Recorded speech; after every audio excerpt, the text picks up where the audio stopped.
ఒకటి బోడముండ హైడ్రాని తెచ్చిపెట్టింది. దానికి ఆ హైడ్రాకు ఆ పిసిసి ప్రెసిడెంట్ అని ఉంటాడు ఆయన, కాంగ్రెస్ కమిటీ అధ్యక్షుడు, ఆయన నిజామాబాద్లో పోయి చెప్తుండు, హైదరాబాద్లో హైడ్రా, నిజామాబాద్ కూడా తెత్తాం బిడ్డ, నిజామాబాద్లో నిడ్రా, రేపు జగిత్యాలలో కూడా జిడ్రా అంటాడు. ఇక అది ఏం కావాలి? మొత్తం పేదల కొంపలన్నీ కూల్చుడేనా?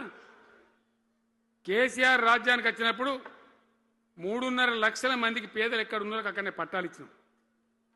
వాళ్ళని ఆగం చేయకుండా పాపం గరీబోళ్ళు 3.5 లక్షల కుటుంబాలకు హైదరాబాదు చుట్టుపక్కల వేరే పట్టణాల్లో కూడా పట్టాలు ఇచ్చిన వాళ్ళని బతకనిచ్చినాం.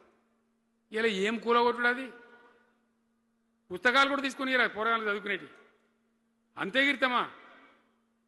నేను ఒక్కటే మాట మనం చేస్తా ఉన్నా, గ్యారంటీగా బీఆర్ఎస్ గవర్నమెంట్ వచ్చేది ఖాయం. మొట్టమొదటి రోజులనే ఈ ఐటాంటోని ఎత్తి అవతల వరేస్తామని చెప్పి నేను మనం చేస్తా ఉన్నా.